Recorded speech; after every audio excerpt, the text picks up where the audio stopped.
Welcome to Suman TV. నేను మానస. ఈ రోజు మనతో పాటు ఉన్నారు కిరణ్ గారు, మ్యాథ్స్ ఫ్యాకల్టీ ఫ్రమ్ ట్యూటోరిక్స్. ట్యూటోరిక్స్ ఈ మధ్య మనం వింటూ ఉన్నాము ఆన్లైన్ ట్యూషన్స్ అని చెప్పేసి చాలా ఫేమస్ అవుతుంది.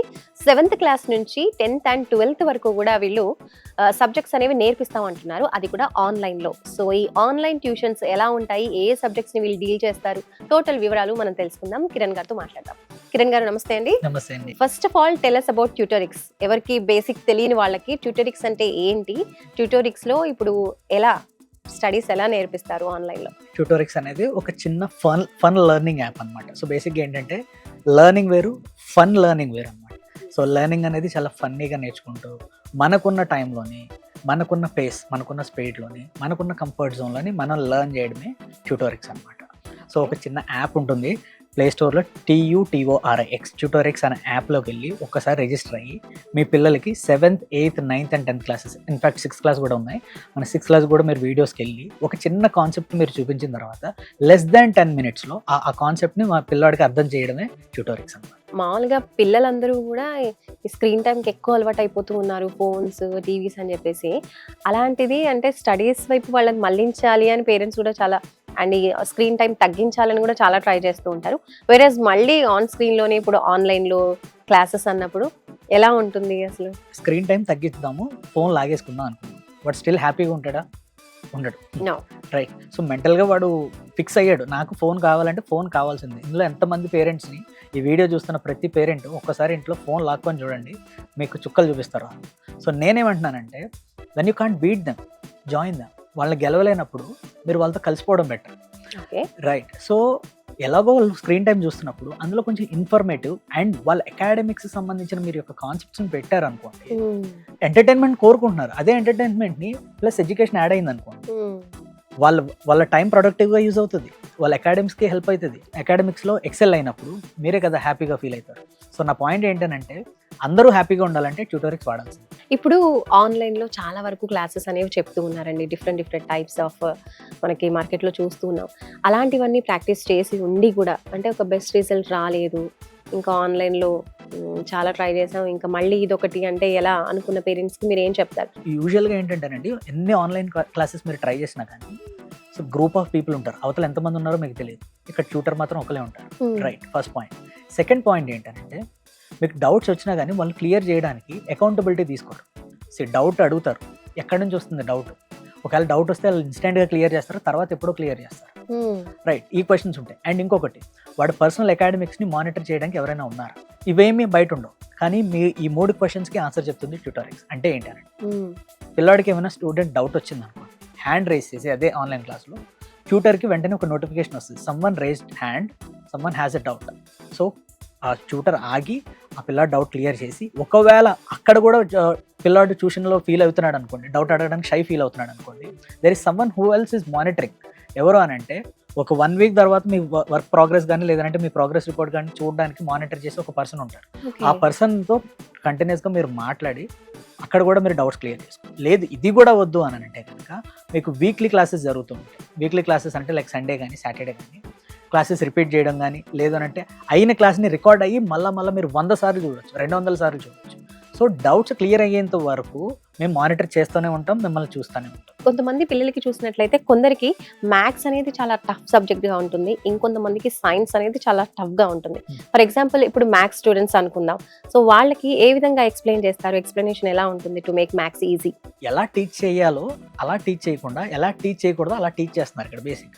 ఓకే, మ్యాథమెటిక్స్ చాలా ప్రాక్టికల్ సబ్జెక్ట్ అది. మీరు ప్రతి ప్రాబ్లంలోని మన రియల్ టైమ్ సిచ్యువేషన్ని మనం ఇంక్లూడ్ చేయొచ్చు. 2 చాక్లెట్స్ ఉన్నాయి, ఒక చాక్లెట్ తిన్న తర్వాత ఇంకో చాక్లెట్ మిగులుతుంది, 2 - 1 = 1. ఓకే, రైట్, అది ఒక సబ్ట్రాక్షన్. మీరు మల్టిప్లికేషన్ గురించి చెప్పండి, నేను పైకి వచ్చా, 5th ఫ్లోర్కి వచ్చా, 2 స్టెప్లు వేసుకొని 2 స్టెప్లలో 4 స్టెప్లు వేసానంటే 2 రెళ్ళు 4, 2 × 2 వేసిన తర్వాత నేను 4th స్టెప్కి ల్యాండ్ అయ్యాది, మల్టిప్లికేషన్. సో పిల్లలకి చిన్న కాన్సెప్ట్స్ని కూడా మనం బోర్డుల మీద చెప్పేసి వాళ్ళకి కాంప్లికేట్ చేసేసి, వాళ్ళకి అర్థం కాకుండా చేసేసి, వాళ్ళ మీద మనమే ప్రెషర్ క్రియేట్ చేసేసి, వాళ్ళని అందులోకి తోసేసి, వాళ్ళకి ఫ్రీడమ్ లేకుండా చేసి ఇప్పటివరకు జరిగిన కల్చర్ అది. అఫ్కోర్స్ అందరం అదే కల్చర్లోంచి బయటకు వస్తున్నాం మెల్లగా. సో ట్యూటోరిక్స్ ఏమంటుందంటే, బెస్ట్ టీచింగ్ టెక్నిక్స్ని అడాప్ట్ చేసింది. First is visual learning. ఏదైనా కాన్సెప్ట్ని వాడు ఊహించుకుంటూ, ఎందుకంటే సినిమా 3 గంటల సినిమా స్టోరీ వాడికి ఎందుకు గుర్తుంటుంది? 3 గంటల క్లాస్ ఎందుకు గుర్తెట్టుకోలేకపోతున్నాడు? రైట్. సో స్పైడర్ మ్యాన్ అట్లా దూకాడు ఇలా దూకాడు అని అంటే వాడు ఎందుకు గుర్తుపెట్టుకోగలుగుతున్నాడు? ఎందుకంటే వాడు విజువల్గా వాడు రిలేట్ చేసుకుంటున్నాడు. సో అంత రిలేట్ చేసుకుంటున్నప్పుడు why can't a subject penetrate into his mind, ఎందుకు వెళ్ళకూడదు అన్నది మా పాయింట్. వాడు గుర్తు పెట్టుకునేటట్టుగా చేయడమే ట్యూటోరియల్స్ యొక్క బాధ్యత. సో టెక్నిక్స్ అనేవి చాలా మంచి టెక్నిక్స్ ఉన్నాయండి. ప్రాక్టికల్ అప్లికేషన్స్ని ప్రాక్టికల్గా బయట షూట్ చేసి విజువల్గా తయారు చేసాం కాబట్టి that's why tutorials has the strong content. Maths బాగా వచ్చిన స్టూడెంట్స్కి సైన్స్ చాలా టఫ్గా అనిపిస్తూ ఉంటుంది. అసలు ఆ ఫార్ములాస్ గుర్తుపెట్టుకోవడం అండ్ ఇవన్నీ కూడా చాలా ఇబ్బందిగా అనిపిస్తూ ఉంటుంది, డెఫినేషన్స్ అని కూడా. రైట్ రైట్ సో దాన్ని ఎలా ట్రీట్ చేస్తారు, అదే ఎలా ఈజీ చేస్తారు? యూజువల్గా డెఫినేషన్స్ కానీ ఈ ఫార్ములాస్ కానీ గుర్తుపెట్టుకునే ముందు వాడికి కాన్సెప్ట్ మనం చెప్తాం. టెంపరేచర్ అంటే ఏంటి, ఇప్పుడు సైన్స్లో టెంపరేచర్ అంటే ఏంటి, కెలరిఫిక్ వాల్యూ అంటే ఏంటి, మ్యాగ్నెటిజం అంటే ఏంటి, ఎలక్ట్రోమాగ్నెటిజం అంటే ఏంటి, ఈ కాన్సెప్ట్స్ని ముందు మనం ప్రాక్టికల్గా విన్న తర్వాత వాడికి అరే ఇదిరా అన్లైక్ పోల్ అంటే, ఇదిరా లైక్ పోల్ అంటే అన్న విషయాన్ని చెప్తాం. సో అంటే ఏంటి, ఫస్ట్ కాన్సెప్ట్ చెప్పిన తర్వాత డెఫినేషన్ చెప్పి దాని తర్వాత అది గుర్తుపెట్టుకోవడానికి ఒక టెక్నిక్ మనం చెప్తాం.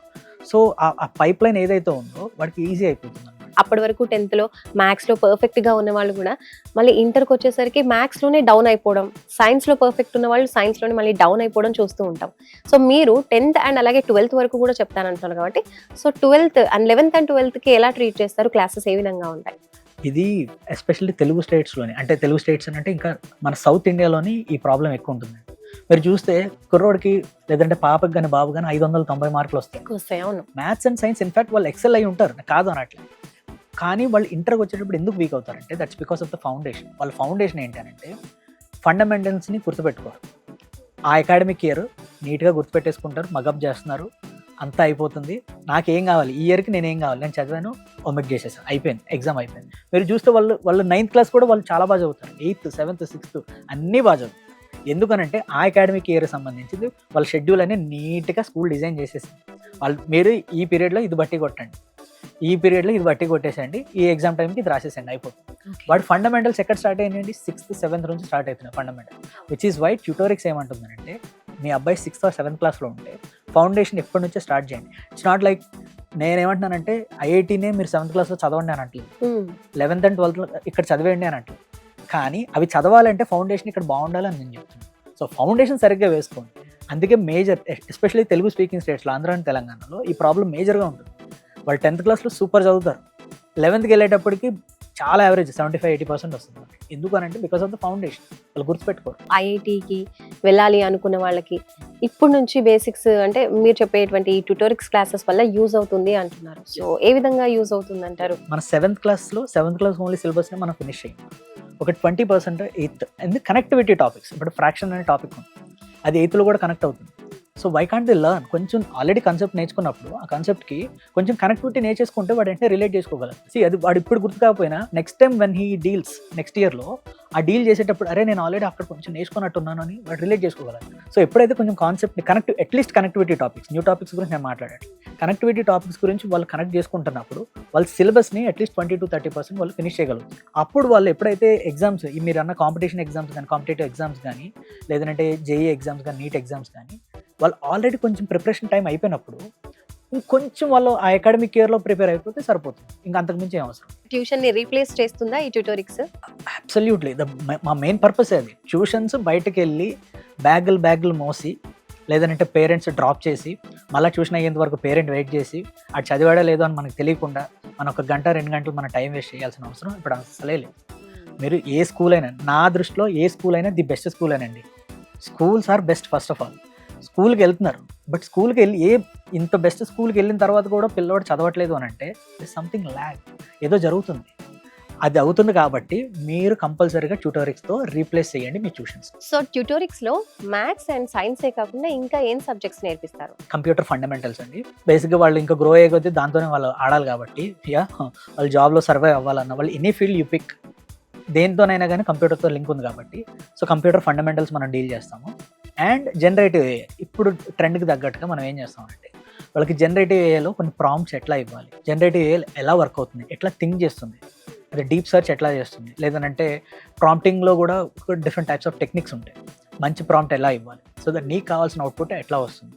సో ఏఐని కూడా మనం టీచ్ చేస్తున్నాం. Generative AI simple techniques. అంటే ఇవన్నీ కూడా 6th నుంచి లేదా 7th నుంచి స్టార్ట్ అవుతుందంటారా? యా 7th మన ఫౌండేషన్ క్లాసెస్లోనే స్టార్ట్ అయిపోయింది. సో ఆల్టర్నేటివ్గా ఉంటుంది. మ్యాథ్స్ ఒక రోజు ఉంటుంది, మండే మ్యాథ్స్, ట్యూస్డే సైన్స్, మళ్ళీ alternative maths science. So Saturday ఏం చేస్తామంటే కంప్యూటర్ క్లాస్ ఆర్ మన జనరేటివ్ ఏఐ ఫండమెంటల్స్. ఫ్యామిలీలో 2 పిల్లలు ఉన్నా కూడా ఒకరు బాగా చదువుతూ ఉంటారు, ఇంకొకరు చాలా టఫ్గా ఉంటుంది వాళ్ళకి చదివించడం అన్నా, లేదంటే అదే ఏ సబ్జెక్ట్ అయినా, అది మ్యాథ్స్ కావచ్చు సైన్స్ కావచ్చు, అలాంటి డల్ స్టూడెంట్స్ అనుకోండి, వాళ్ళని ఎలా మీరు మోటివేట్ చేస్తారు, ఎలా వాళ్ళని ఇన్వాల్వ్ చేస్తారు? మీరు ఇందాక చెప్తూ ఉన్నారు వితిన్ 2 months డిఫరెన్స్ అనేది ఖచ్చితంగా కనిపిస్తుంది అని చెప్తున్నారు. సో అంత డల్ స్టూడెంట్స్ని కూడా ఇంత పర్ఫెక్ట్ 2 monthsలో చేయగలరా మీరు? సో అందుకేనండి మేమేమంటామంటే కన్సిస్టెన్సీ ఇంపార్టెంట్. ఈ రోజు అటెండ్ అయ్యాడు అంటే నెక్స్ట్ 60 days అంటే ఈ 2 నెలలు కూడా వాడు మాకు 1.5 hours అంటే 1 గంట పర్ డే 1 గంట సబ్జెక్ట్ విని అదే రోజున నువ్వు 1/2 hour ఎగ్జామ్ రాస్తావు. ఓకే, డైలీ ఎగ్జామ్స్ ఉంటాయి. అదేంటి అని అంటే మీ ఎగ్జామ్స్లో వచ్చే రిజల్ట్స్ మిమ్మల్ని రిఫ్లెక్ట్ చేస్తాం, మీరు క్లాస్ వింటున్నారా లేదా. ఓకే, ఇమీడియట్గా మన పేరెంట్ టీచర్ మీటింగ్ అటెండ్ అయిపోతున్నాము 3-4 months తర్వాత. పిల్లడికి బాగా రాలేదని చెప్పి నేను వెళ్తున్నాను. బాగా రాలేదన్న విషయం మీకు 3-4 నెలల తర్వాత ఎందుకు తెలిసిందంటే 3-4 నెలల తర్వాత ఎగ్జామ్ రాసాడు కాబట్టి తెలిసింది. నేనేమంటున్నాను, ప్రతిరోజు రాస్తే ప్రతిరోజు పేరెంట్ టీచర్ మీటింగే కదా. సో అందుకని నేనేమంటున్నానంటే ప్రతిరోజు వాడు గంట స్పెండ్ చేసి 1/2 hour ఎగ్జామ్ రాసి సబ్జెక్టు వింటున్నాడా లేదా అన్న విషయాన్ని మనకి రిఫ్లెక్షన్ అక్కడే వచ్చేస్తుంది. సో అప్పుడు నాకు ఎంత టైం పట్టొచ్చండి, నాకు కరెక్ట్గా 4 రోజులు చాలు పిల్లవాడిని నేను జడ్జ్ చేయడానికి, నాకు 2 నెలలు కూడా అవసరం లేదు. సో అందుకనే మేము ఎంత కాన్ఫిడెంట్గా ఉన్నామంటే ఫస్ట్ 1 month మీరు ట్రై చేసి మీకు ప్రోడక్ట్ నచ్చకపోయినా మీ అబ్బాయి పర్ఫార్మెన్స్ కనుక ఎక్సెల్ అవ్వలేదని అనిపిస్తే మీరు పే చేసిన 100% అమౌంట్ ఏదైతే ఉందో మేము రిఫండ్ చేసేస్తాం అని. మీకు అవసరం లేని ప్రోడక్ట్ మేము ఎందుకు అమ్మాలి, రైట్? అందుకని మేము అంత స్ట్రాంగ్గా ఉన్నాం అన్నమాట. సో 100% రిఫండ్ చేసేస్తాం. Thank you so much. ట్యూటోరిక్స్లో అసలు ఎలా ఉంటుంది, ఎవరికి డల్ స్టూడెంట్స్ని కూడా మీరు ఎలా మోటివేట్ చేస్తారు, ఎలా ముందుకు తీసుకెళ్తారు, అండ్ అలాగే ట్యూటోరిక్స్లో ఏమేమి సబ్జెక్ట్స్ ఉంటాయి, ఎలా డీల్ చేస్తారు, చాలా క్లియర్గా ఎక్స్ప్లెయిన్ చేసినందుకు thank you so much. Thank you. మీ పిల్లల కోసం బెస్ట్ స్టడీస్ని ఎంచుకోవాలి అనుకుంటే ఒకసారి ట్యూటోరిక్స్ని ట్రై చేసి చూడండి. చూస్తూనే ఉండండి సుమన్ టీవీ. నమస్తే.